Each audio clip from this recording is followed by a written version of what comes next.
Emergency, darkest phase of Indian democracy. 8 जून 1975 की सुबह हाथ में इंडियन एक्सप्रेस पढ़ने के लिए जब न्यूज़पेपर खोला तो अरे ये क्या, एडिटोरियल पेज तो ब्लैंक है। आखिर ऐसा क्यों? दोस्तों, भारत एक लोकतांत्रिक देश है और एक लोकतांत्रिक देश के 4 स्तंभ में से एक माना जाता है प्रेस यानी मीडिया को। लेकिन देश में एक समय ऐसा भी आया जब लोकतंत्र के इसी चौथे स्तंभ की अभिव्यक्ति की स्वतंत्रता को छीन लिया गया और इसके पीछे की वजह थी देश में लगी इमरजेंसी। जी हां, वही इमरजेंसी जिसे भारतीय लोकतंत्र का काला अध्याय कहकर याद किया जाता है। आज हम बात करेंगे कि 1975 में इमरजेंसी लगने के पीछे क्या कारण थे, उस वक्त देश में सिचुएशन कैसी थी, साथ ही ये कि इमरजेंसी को लेकर कॉन्स्टिट्यूशन में क्या कहा गया है और इसके प्रभाव क्या होते हैं। लेकिन सबसे पहले बात करेंगे कि भारत में इमरजेंसी को लगाया क्यों गया और इसकी शुरुआत कैसे हुई। अनाउंसमेंट ऑफ इमरजेंसी 26 जून साल 1975 की सुबह बाकी दिनों की तरह आम नहीं थी। इस दिन सुबह तो हुई थी, लेकिन लोगों की आवाज गुम हो चुकी थी। लोग अंधेरी कोठरी में बंद थे। 25 जून की वो रात बहुत लंबी हो गई थी। 26 जून की सुबह के 3 बज रहे थे।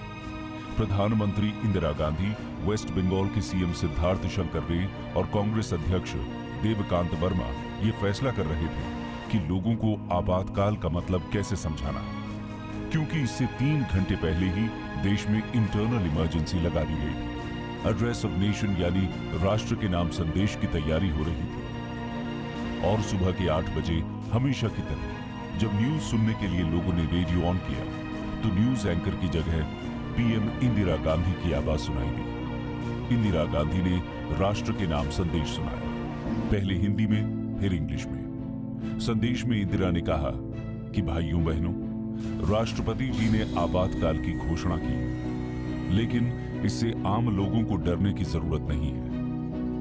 Brothers, sisters, the president has declared a state of emergency, but common people need not be afraid of this.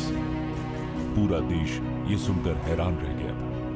बीते 8 घंटों में आजाद हिंदुस्तान में बहुत कुछ बदल गया था, लेकिन इमरजेंसी लगाने के पीछे आखिर वजह क्या थी? आइए समझते हैं। What were the reasons for the emergency? सबसे पहले बात करते हैं कुछ पॉलिटिकल रीजंस की। Conflict with the judiciary. Indira Gandhi साल 1971 का इलेक्शन गरीबी हटाओ के नारे के साथ लड़ती और रायबरेली विधानसभा सीट से उन्हें जीत मिलती। इस इलेक्शन में उन्होंने ऑपोजिशन के लीडर राजनारायण को बहुत ही बड़ी संख्या से हराया था। इसी साल दिसंबर में इंडो पाक वॉर में इंडिया को बड़ी जीत हासिल हुई। जीत का सेहरा पीएम इंदिरा गांधी के सर पर गया। इससे इंदिरा गांधी की लोकप्रियता और बढ़ गई। 1972 में मध्य प्रदेश, महाराष्ट्र, राजस्थान और कर्नाटक में विधानसभा चुनाव हुए। इंदिरा गांधी ने बिहार, पंजाब और हरियाणा की विधानसभा को समय से पहले भंग कर दिया और इन राज्यों में भी चुनाव कराने का ऐलान कर दिया। इन सभी राज्यों में इंदिरा की कांग्रेस को जीत मिली। साल 1972 में तमिलनाडु को छोड़कर पूरे भारत पर इंदिरा की कांग्रेस का ही रूल था और इसके साथ शुरू हुआ इंदिरा का राज। इंदिरा सब कुछ धीरे धीरे चेंज कर रही है। इंदिरा इस वक्त काफी ज्यादा पॉपुलर हो गई। अपनी पॉपुलैरिटी को बनाते हुए उन्होंने 2 बड़े फैसले लिए। एक था प्रीवी पर्स का खात्मा और दूसरा बैंक्स का नेशनलाइजेशन। हालांकि उनके इन फैसलों से एक बड़ा वर्ग असहमत था। इन फैसलों को सुप्रीम कोर्ट में चैलेंज किया गया और सुप्रीम कोर्ट ने अपनी सुनवाई में पीएम इंदिरा गांधी के इन दोनों ही फैसलों को खारिज कर दिया। पीएम इंदिरा सुप्रीम कोर्ट के इस जजमेंट से बिल्कुल खुश नहीं थी। इसके बाद उन्होंने इस जुडिशियल ऑब्स्टिकल को हटाने के लिए कॉन्स्टिट्यूशनल अमेंडमेंट का रास्ता अपनाया। वो कॉन्स्टिट्यूशन में 24th और 25th अमेंडमेंट लेकर आए। 5 नवंबर 1971 को 24th अमेंडमेंट लाया गया, जिसमें कहा गया कि संसद कॉन्स्टिट्यूशन के किसी भी पार्ट में चेंजेस ला सकती है और 1972 के अप्रैल में 25th अमेंडमेंट लाया गया। इसके तहत प्रॉपर्टी के फंडामेंटल राइट्स को कर्टेल किया